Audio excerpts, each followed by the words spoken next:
지금 3월 마지막 주까지 사순절을 지내고 있습니다. 사순절이라고 하는 것은 사순이란 40일을 뜻하는 말로 이 기간 동안은 우리가 자기 근신 그리고 금식, 영적 훈련의 기간으로 삼아서 다가올 부활절을 대비하여 회개하고 금식하고 준비하는 기간이 바로 이 사순절입니다. 그리고 이 사순절을 통하여서 우리가 자신의 신앙을 검토하고서 성찰하는 그러한 시간이기도 합니다. 사순절의 중심은 뭐니 해도 십자가입니다. 예수님의 십자가. 우리의 죄를 담당하기 위하여서 이 땅에 내려오셔서 예수님께서 지신 십자가, 당시 가장 몸소리 쳐지는 잔혹한 처형 방법이었습니다. 이 십자가의 처형 방법은 로마 사람들에게는 사용하지 않았습니다. 로마 사람이 아닌 사람들에게만 사용했고 노예에 대한 그리고 극악한 죄를 저지르는 사람에게만 사용하는 제한적인 사용법이 바로 십자가 사용법이었습니다. 보통 십자가 달리게 되게 되면요, 한 3일 동안 고통을 겪게 되어집니다. 근데 고통은 그냥 고통이 아니겠죠. 탈진과 아픔 때문에 최대한의 고통을 느끼고 난 다음에 사흘 후에 절명하게 되는 것이 바로 이 십자가 처형 방법입니다. 너무 힘이 들고 고통스럽기에 뼈가 부서지고 탈진되고, 이건 인간의 어떤 단어로 설명할 수 없는 그런 고통이기 때문에 어떤 경우에 있어서는요, 너무 그 사형수가 고통스러워서 할 경우에는 자비를 베풀어 주는 방법으로 그 사람의 다리를 부러뜨리거나 또는 창으로 찔러서 죽음을 재촉하는 경우도 있습니다. 자비가 베풀어 주는 것이 다리를 분질르거나 창으로 찔러 죽이는 거예요. 그게 자비예요. 그러니 그냥 십자가에서 죽는다고 하는 것은 얼마나 끔찍하고 생각만 해도 몸서리 치는 방법이겠습니까? 아마 우리가 생각만 하더라도 내가 그렇게 십자가에서 죽는다고 생각하게 되면 아마 우리는 십자가 매달리기도 전에 아마 졸도하게 되줄 것입니다. 근데 이 사형수의 시체는 나중에 죽고 나면 연고자에게 주어서 장사 지내기도 하지만은 아주 극악한 사형수의 경우에는 그냥 사형수의 그 틀에 십자가에 내버려 두어서 독수리 밥이 되게 하는 경우도 있었다고 합니다. 그런데 예수님은 십자가에서 3일 동안 계셔서 돌아간 것이 아니라 그 오전 9시에 처형을 당하시고 오후 3시에 운명하셨습니다. 예수님은요, 너무 고통스러워서 심장이 파열돼가지고 터져가지고서 돌아가셨다고 후에 의학자들은 그렇게 증언하고 있습니다. 이것이 예수님께서 겪으신 십자가인 것입니다. 하나님이시면서, 죄가 없으신 하나님이면서도 이렇게 우리를 위하여 십자가를 지셨죠. 예전에는 그 십자가의 의미라고 하는 것은 아주 극악한 사형수에게, 잔인한 범죄자에게만 사용했었던 저주의 십자가가 있었는데 예수님이 십자가를 지심을 통해서 이 십자가의 의미가 바뀌어졌습니다. 가장 혐오한, 가장 비극적인, 가장 사람들이 지탄의 대상이 되어졌던 십자가가 예수 그리스도께서 십자가를 지심을 통하여서 이제는 믿는 사람에게는 그 십자가는 자랑이요 찬양이 대상이 되어진 것입니다. 그래서 예수님 이전의 십자가와 예수님 이후의 십자가는 그렇게 달라졌습니다. 초대교회의 위대한 지도자였던 바울 사도는 갈라디아서 6장 14절에서 내게는 우리 주 예수 그리스도의 십자가 외에는 내가 자랑할 것이 없다, 그렇게 얘기하면서 그는 그런 얘기를 합니다. 그리스도로 말미암아 내 쪽에서 보면 세상이 죽었고 세상 쪽에서 보면 내가 죽었다. 그렇게 십자가의 의미를 아주 명쾌하게 우리에게 들려주고 있습니다. 예수의 십자가로 말미암아 내 쪽에서 보면 세상이 죽었고 세상 쪽에서 보면 나 바울이 죽었다. 그게 십자가의 의미다. 그러면서 그 십자가를 다른 세상에 어떤 것도 난 자랑할 것이 없다. 십자가 외에는 없다. 그렇게 비극에 가장 혐오스럽고 가장 저주스러웠었던 십자가가 그렇게 찬양과 감사와 최고의 영광의 십자가로 변화되어 줬습니다. 예수님께서는 그 해골 모양의 바위 언덕에서 돌아가셨죠. 그 언덕 이름이 라틴어로는 갈불이라고 했고 히브리어로 우리가 잘 아는 것처럼 골고다 이렇게 불렀던 것입니다. 왜 예수님은 이렇게 참혹한 죽음을 당하셨을까요? 어떤 미국의 목사님이 잠시 농부의 집에서 하숙을 하고 있었을 때인데 그 농부의 아내는 예수님을 아주 신실하게 잘 믿는 분이었습니다. 그런데 안타깝게도 그 남편은 예수님을 믿지를 않았어요. 어떻게 하면 예수님을 믿게 할까? 이렇게 저렇게 아무리 하나님의 말씀을 전해도 농부의 마음은 전혀 움직이질 않았어요. 믿음도 하지 않았어요. 목사님은 내가 이곳에 있는 머무는 동안에 이분은 꼭 예수님의 사랑을 전하고 또 예수님의 사랑을 경험해 주고 싶은 마음이 굴뚝 같았어요. 그래서 늘 기도를 합니다. 그럼에도 불구하고서 이 농부의 마음은 요지부동이에요. 바위 같아요. 움직이지는 않아요.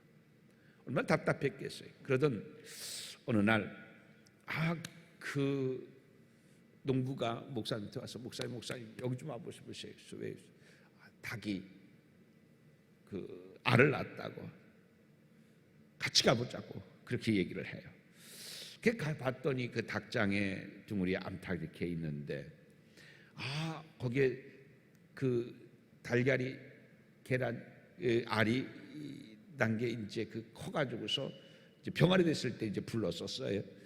봤더니 진짜 삐약삐약 하면서 한 마리씩 병아리가 기어나 얼마나 예뻐요.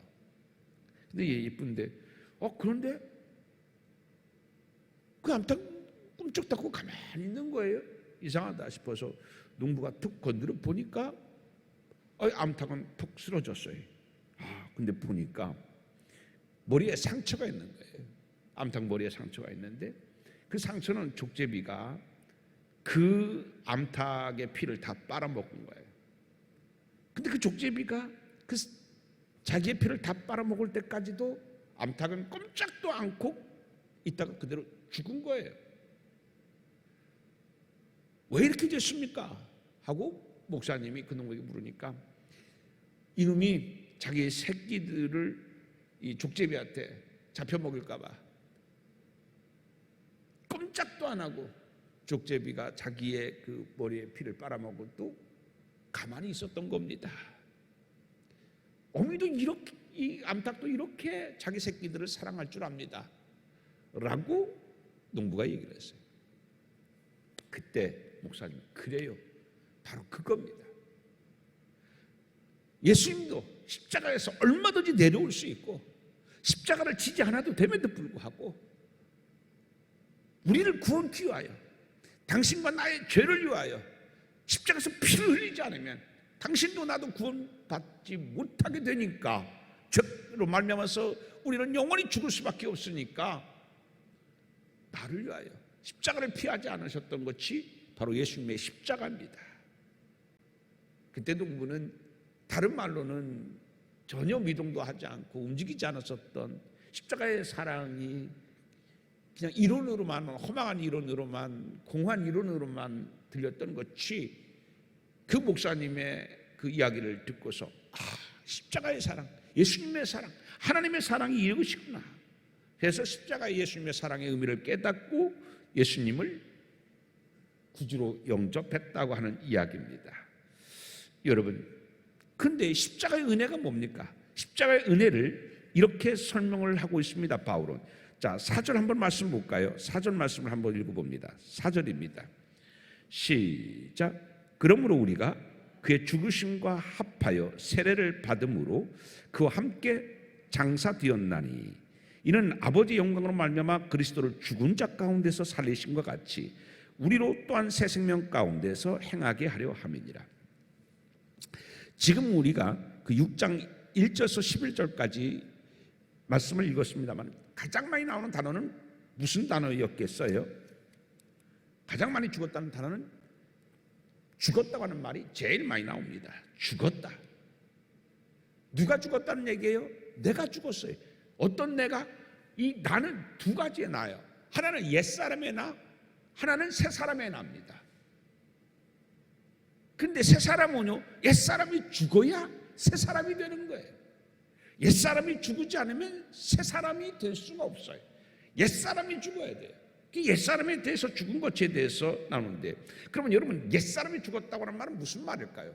옛사람이 죽었다고 하는 말은 무슨 말일까요? 옛사람은 십자가를 경험하지 못했던 예전의 모습이에요.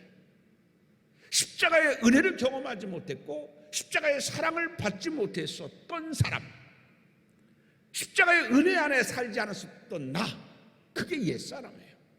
그게 죽어야 돼요. 옛사람이 죽었다는 거예요. 종로로 됐었고 죄의 종로로 됐었으며 60만을 위해서 살았었으며 십자가의 은혜와 십자가의 사랑을 경험하지 못했던 나, 그 내가 죽었다고 하는 말이에요.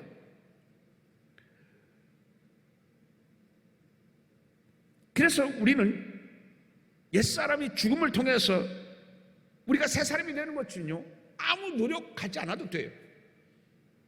왜요? 옛사람이 죽은 것은요, 나 대신 누가 대신 죽으셨어요?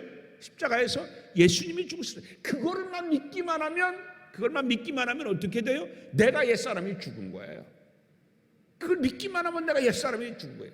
내가 어떤 수양을 쌓는 것도 아니고 영적 훈련을 해서 이걸 죽이는 게 아니라 예수님이 내 죄를 담당하시고 십자가에 달려 돌아가셨다, 그 사실을 믿는 자체가 뭐예요? 옛사람이 죽은 거예요. 그리고 어떻게 해요? 이제는 예수 안에서 내가 다시 새로 태어나는 거예요. 옛사람과 새사람, 그 중심에는 뭐가 있어요? 십자가가 있어요. 그 십자가를 통하여 옛사람과 새사람이 나눠지게 되는 것이에요. 그래서 우리는 옛사람을 죽이기 위해서 어떠한 노력을 할 필요가 없어요. 어떤 훈련을 할 필요도, 어떤 금욕을 할 필요도, 어떤 노력을 할 필요도 없습니다. 단지 우리가 할 일은 뭐냐면 감사합니다, 믿습니다. 예수님이 십자가 달려 돌아가심을 통하여 나의 옛사람이 죽게 된 것을 감사합니다. 왜요? 옛사람은요, 죄를 따라 살았어요.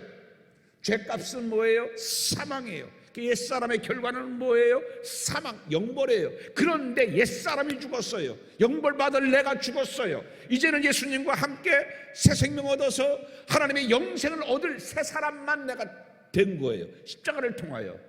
그러니까 우리는 새 사람 된 것은 내 노력이 아니에요. 옛사람이 죽은 것도 내 노력이 아니에요. 예수님이 십자가 달려 돌아가신 것을 믿기만 하면 옛사람이 내가 죽었어요. 죄 가운데 살고 죄값 사망을 받을 수밖에 없었던 내가 십자가를 통하여 구원받았기 때문에 감사합니다.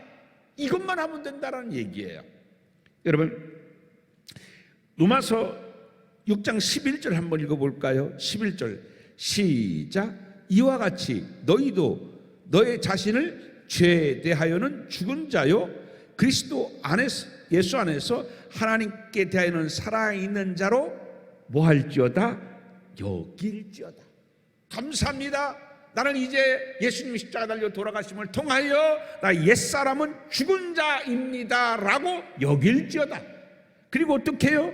예수 안에서 하나님께 대해서는 다시 살아있는 자입니다 라고 여길지어다.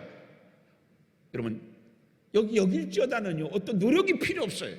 그렇지 않습니까? 그냥 여기기만 하면 돼요. 그냥 믿기만 하면 돼요. 바울은요, 이 사실을, 이것이 진리이고 이게 복음인 거예요. 이걸 전하고 싶었어요. 여러분, 예수님만 믿기만 하면 예수님이 우리의 모든 죄를 담당하셔서 십자가에서, 그래서 옛사람은 죽은 자입니다. 여러분, 옛사람은 죽은 자로 여기십시오. 그리고 나는 어떤 자다? 나는 이제 옛사람은 죽은 자야. 나는 예수 안에서 새로운 생명을 얻은 자로 그렇게 여기십시오. 이게 바울이 전하고 싶었던 복음이고 진리다 라는 이야기인 것입니다. 그러면서 여기라고 하는 단어에는요, 늘 인식하며 살아라 라고 하는 뜻도 담겨져 있습니다. 야, 내가 이런 죄 졌는데 이런 죄 졌는데 하면서 계속해서 십자가 예전에 그 옛 모습의 걱정과 두려움, 그런 생각을 떨쳐버려라는 얘기예요.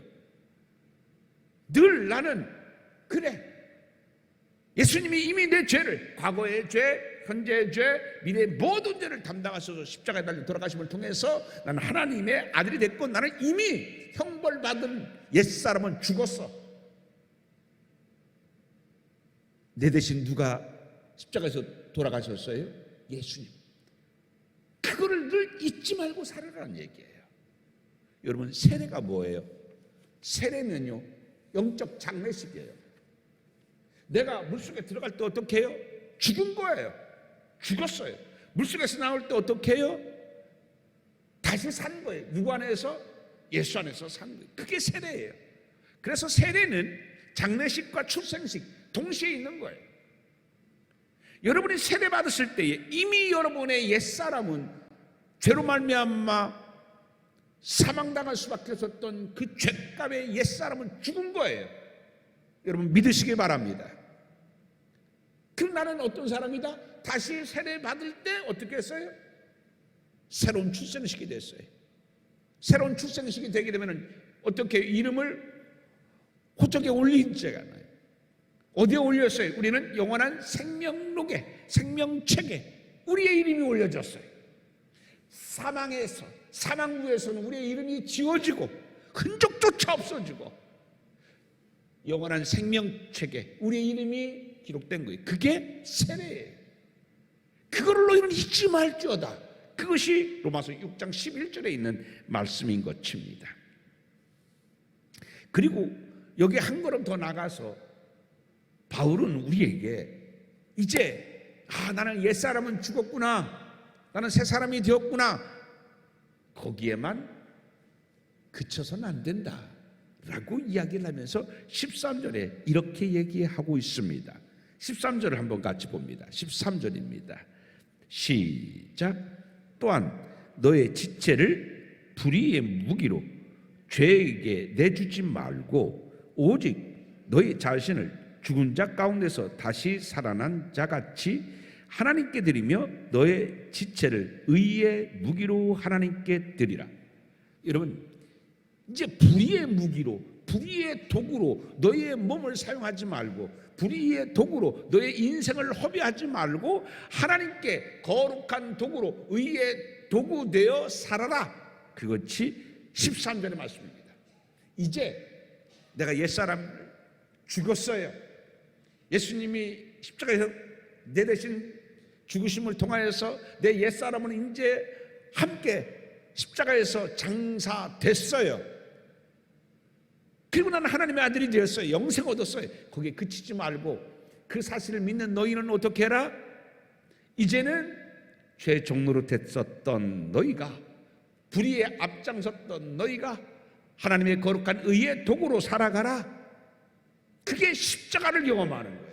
정말 십자가를 경험한 사람한테는요, 여러분, 십자가 이전의 삶과 이후의 삶이 분명히 달라야 된다는 얘기예요. 불의의 도구로 살았었던 십자가 이전의 삶, 이제는 어떻게 해요? 십자가를 경험했으면 그 경험이 경험으로, 감사로 그치는 것이 아니라 이제는 의의 도구로, 하나님의 거룩한 도구로 살아가는 십자가 이후의 삶으로 변화되어야 된다. 그것이 13절에서 바울이 우리에게 가르쳐주고 있는 것입니다. 여러분, 십자가를 여러분들은 경험했습니까? 정말 예수님이 내 대신 십자가 달려 돌아가셨구나. 그 십자가의 경험이 우리의 가슴 속에는 분명하게 있어져야 됩니다. 그리고 내가 옛사람은 죽었다라고 하는 흔들리지 않는 확신이 우리에게 있어져야 됩니다.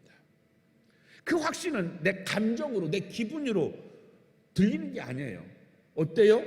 예수님의 말씀을 믿는 겁니다. 예수님이 내가 너의 죄를 위하여 십자가에 돌아가셨어.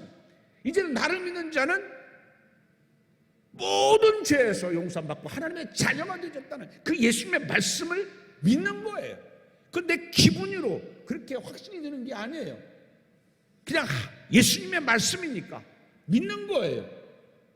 믿음은, 여러분, 구원은 뭘로 이루어져요? 믿음이에요.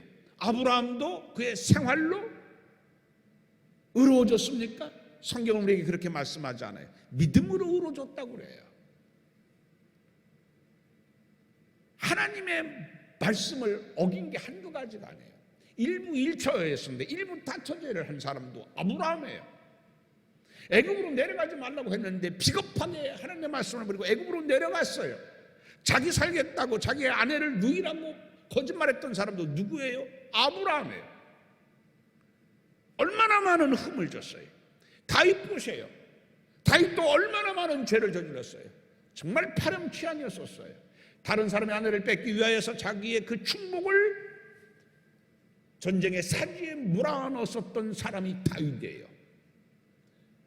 탄핵감이죠. 오늘 같으면 국민의 공분을 살 사람이에요. 그런데 성경은 어떻게 말씀하고 있습니까? 성경은 아브라함과 다윗의 세계, 예수 그리스도의 세계라고 우리에게 아주 담대하게 이야기하고 있어요. 왜요? 신앙 이전과 이후 믿음으로 그들은 구원을 받았고 믿음으로 의로워졌어요. 행위로 그들은 의로워진 게 아니에요.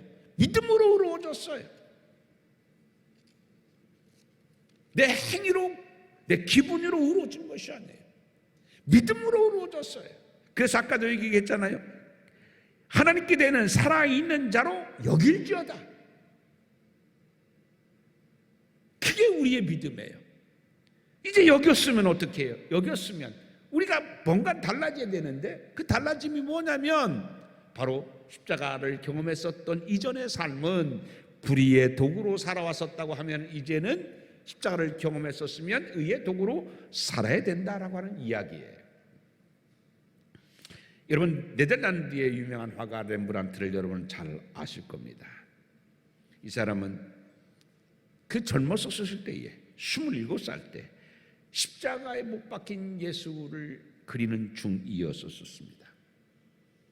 십자가에 못 박혔을 때 그 밑에는요, 사람들이 예수님의 십자가의 처형을 보기 위해서 구름대처럼 몰려들었었어요. 예수의 십자가를 바라보는 사람들, 예수를 비난하고 예수의 침을 뱉고 그 군중들을 하나하나씩 그려넣었어요. 예수를 혼을 집어넣어서 그들의 표정 하나하나까지 아주 사실적으로 그렇게 정성을 다해서 그려넣었습니다.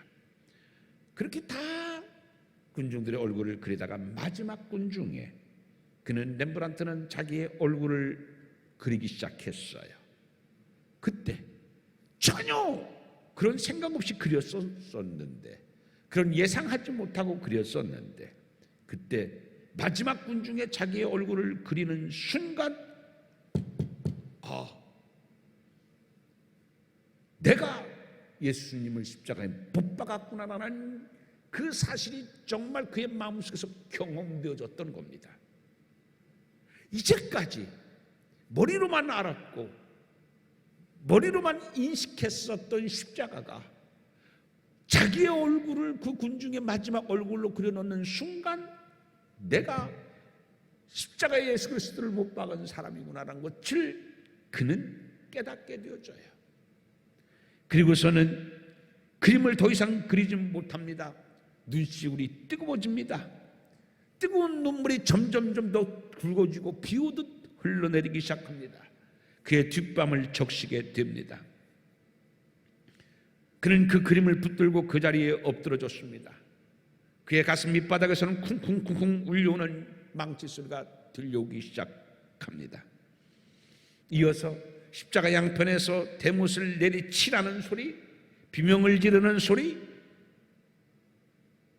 대못을 내리칠 때마다 예수님의 고통이 울부짖음이 되어지는 소리, 그리고 그 예수님의 울부짖음에 더 함성으로 예수님의 그 죽음을 재촉하는 소리, 이런 소리들이 뒤섞여서 렘브란트의 귓전에 들려오기 시작합니다. 예수님의 고통 소리와 군중들의 함성 소리가 뒤섞여 들려오게 될 때에 그의 온몸은 전율이 일어나게 됩니다. 그리고서는 그는 그의 귀를 틀어막습니다. 예수님의 고통도 도저히 들을 수가 없어요. 내가 예수님을 못 박은 죄인 같거든요. 그것도 알지 못하고서 예수님의 그 고통에 더 희열을 느끼면서 함성을 지르는 그 군중들의 소리도 들을 수가 없었어. 그래서 그는 두 손으로 자기 귀를 막으면서 하나님 앞에 눈물로 기도합니다. 주님, 내가 예수님을 십자가에 못 박은 공범자입니다. 그리고서는 대성통곡하기 시작합니다. 그는 그 자리에서 지식으로만 알았던 예수 그리스도를 울면서 회개하기 시작합니다. 십자가를 예술의 도구로만 다루었던 자신을 통회하기 시작합니다. 자기도 신앙인인 줄 알았어요. 그래서 신앙인이기 때문에 십자가 예수 그리스도를 그렸어요. 그러나 십자가의 경험 없이 그렸었어요. 십자가의 사랑, 십자가의 그 능력, 십자가의 은혜 깨닫지 못하고 예술의 도구로만 다루었었던 자신을 회개합니다. 지식으로만 알았던 믿음을 회개합니다. 십자가에서 정말 예수를 만났고 십자가의 경험이 그에게 있어졌던 것입니다. 이때 렘브란트의 나이가 27살이었습니다. 27살에 십자가의 경험이 그에게 있었을 때에 그의 인생은 바뀌어지기 시작합니다. 십자가 경험한 이전의 삶과 이후의 삶이 달라지기 시작합니다. 그 이후에 그는 속지 않은 마음으로 그림을 그릴 때마다 자기의 얼굴을 집어넣어 그리게 되어집니다. 그가 일생 동안 그린 작품의 수는 2000점이 넘습니다. 2000점이 넘는 작품 중 속에 성경을 바탕으로 그린 그림이 1000여 점이 넘습니다. 거의 그는 다 십자가 예수 그리스도 성경의 바탕을 둔 그림이었었어요. 십자가의 체험이 27살의 그 십자가의 체험이 그의 삶을 온통 바꾸어 놓았던 것입니다. 십자가를 자랑하고 십자가를 전하고 십자가 예수님의 사랑을 전하는 것이 그의 그림의 목표가 되어졌던 것입니다. 오늘 본문 6장 11절 12절을 한번 같이 읽어볼까요? 자, 6장 11절 12절입니다. 시작. 그러므로 너희는 죄가 너희 죽을 몸을 지배하지 못하게 하여 몸의 사욕에 순종하지 말고 또한 다시 11절 다시 읽습니다. 시작. 이와 같이 너희도 너희 자신을 죄에 대하여는 죽은 자요 그리스도 예수 안에서 하나님께 대하여는 살아있는 자로 여길지어다. 그러므로 너희는 죄가 너희 죽을 몸을 지배하지 못하게 하여 몸의 사욕에 순종하지 말고 13절 14절 같이 읽습니다. 시작. 또한 너의 지체를 불의의 무기로 죄에게 내주지 말고 오직 너희 자신을 죽은 자 가운데서 다시 살아난 자같이 하나님께 드리며 너의 지체를 의의 무기로 하나님께 드리라. 죄가 너희를 주장하지 못하리니 이는 너희가 법 아래 있지 아니하고 은혜 아래에 있음이라. 여러분, 우리가 하나님 앞에 의의 도구로 우리의 몸이 드려지는 때에 우리는 더 이상 죄법 아래 있지 아니하고 어디에 아래 있을 것이다? 은혜 아래 있을 것이다. 바울은 십자가를 경험한 이전과 이후의 삶이 달랐습니다. 이전의 삶은 교회를 핍박하는 자요 복음을 회방하는 자의 삶이었었습니다. 그러나 십자가를 경험하고 난 다음에 바울의 삶은 달라졌어요. 핍박하던 자에서 복음을 위하여 핍박받는 자로, 복음을 회방하는 자에서 복음을 증거하는 자로 그의 삶이 달라졌어요. 렘브란트도 십자가를 경험하고 난 다음에 머리로만 알던 그가 정말 예수님이 누구신지, 십자가가 무엇인지 달라졌어요. 그의 그림이 27살의 경험을 통하여서 예수께 바쳐진 삶으로 그가 달라졌어요. 여러분, 오늘 우리는 사순절을 지내고 있습니다. 이 사순절 기간 동안에 바울이 경험했었고 렘브란트가 경험했었던 십자가가 경험되어지는 은혜가 여러분에게 있어지기를 바랍니다. 그래서 정말 나는 옛사람이 죽고 하나님 안에서 새 사람이 되어진 이 놀라운 은혜의 경험이 여러분에게 있어지고, 이제 우리는 의의 도구로 살아가는 새 생명의 증거들이 나타나는 그러한 삶이 저와 여러분에게 있어지기를 주님의 이름으로 축원드립니다. 기도합니다. 하나님 아버지, 주님의 십자가가 정말 우리의 가슴 속에 경험되고 우리의 삶 속에 경험되기를 원합니다. 십자가 이전의 삶과 십자가 이후의 삶이 달라지기를 원합니다. 주여, 이제 하나님의 선한 도구, 의의 도구가 되어 하나님의 영광과 복음을 드러내는 우리의 삶이 되게 도와주시옵소서. 마지막 날 의의 면류관 쓸 수 있는 우리 되게 하여 주옵소서. 예수님 이름으로 기도하옵나이다. 아멘.